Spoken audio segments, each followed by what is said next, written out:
Boa tarde, amigos. Hoje são 18 de agosto, domingo. Falaremos sobre sinais à vista e transformação a longo prazo ou nunca. Vamos nos dedicar a esse tema. O que me admira ver nos dias de hoje é cristãos submissos, apavorados diante de ministros gospel cheios de empáfia, se submetendo a pastores ou a sacerdotes comprovadamente inimigos da cruz de Cristo, sem noção, sem senso crítico, com o pressuposto do medo de não tocarem no ungido do Senhor, com poder, sinais e prodígios.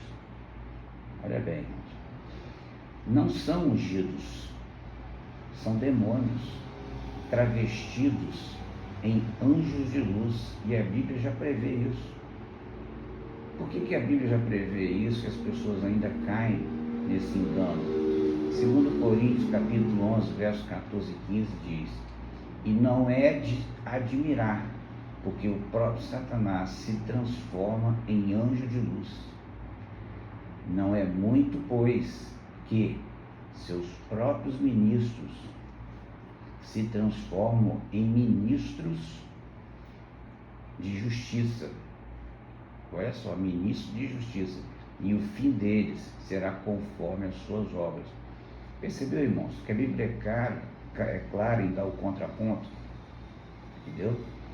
Em 1 João 4, 1, 8c, diz o seguinte: ora, quem tem medo não foi aperfeiçoado no amor. Eu gosto demais desse versículo, porque o que mais as pessoas têm hoje é medo e não amor, né? Em Mateus 24, 24 diz: porque surgirão falsos cristãos e falsos profetas, operando grandes sinais e prodígios, para enganar, se possível, os próprios eleitos. Reparem, nós costumamos falar muito questão de falsos profetas. E os falsos cristãos? Que estão aí falando em línguas, né? Orando, e pessoas sendo curadas, e daí? Percebeu? 2 Tessalonicenses, acho que é 2:9, diz assim: segundo a eficácia de Satanás, com todo o poder e sinais e prodígios da mentira. Eles aparecerão fazendo isso. Em 2 Tessalonicenses 3:2b diz: se alguém não quer trabalhar, não coma. Claro, se a pessoa chegou a esse ponto, é porque a sua psique já morreu, ou a interno ou em terra, porque nós não podemos viver no marasmo da vida à toa, tá? Olha que interessante esse texto. O apetite do trabalhador o obriga a trabalhar, a sua fome o impulsiona. São coisas que vão além de você. Provérbios 16, 26.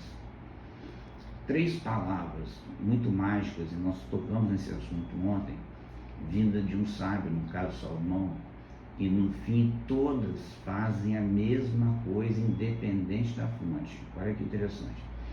Você pode ser cônscio, de ter consciência, chutar o balde, ou nem se dar conta. No fim, tudo é em vão. Porque então não conhecer o profundo do Criador? O profundo do Criador está na sabedoria, na loucura e na estupidez.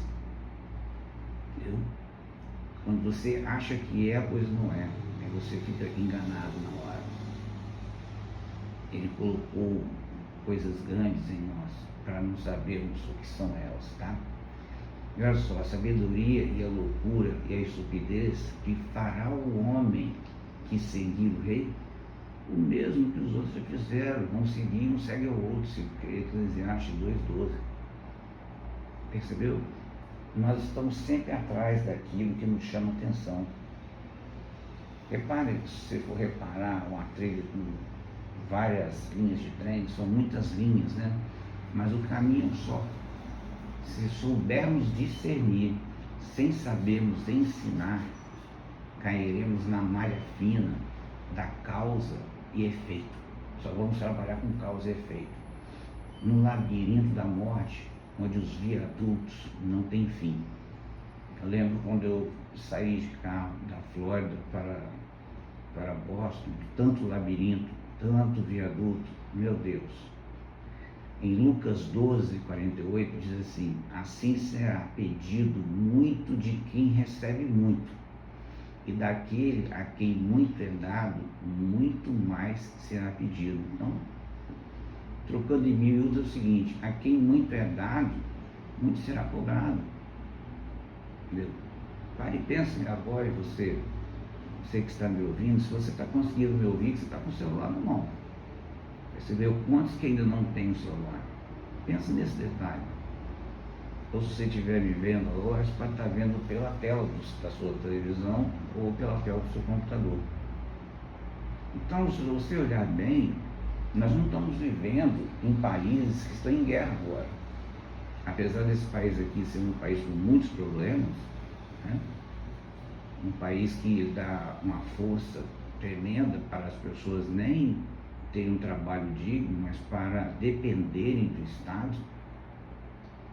Então precisamos, irmãos, ficar atentos, porque nós estamos muito bem, entendeu? E hoje nós somos um celeiro que mata a fome, eu acho que de 1/5 da população mundial. Agora, esses aí que tem muito poder bélico, deles vão ser muito cobrados. E quem dirá dos países que foram os nossos pais do mundo cristão, a Inglaterra, a França, a Alemanha, né? Isso não tem passado na televisão, mas você pode conferir na internet a confusão interna que está lá, justamente por causa do Evangelho, né? Então vamos prestar atenção na história para não cair naquele ditado, né? Quem não conhece a história corre o risco de repeti-la e vai repetir errado, tá? Então esse recado que eu quero deixar para você, e que você tenha uma tarde abençoada em nome do Senhor Jesus. Amém e amém.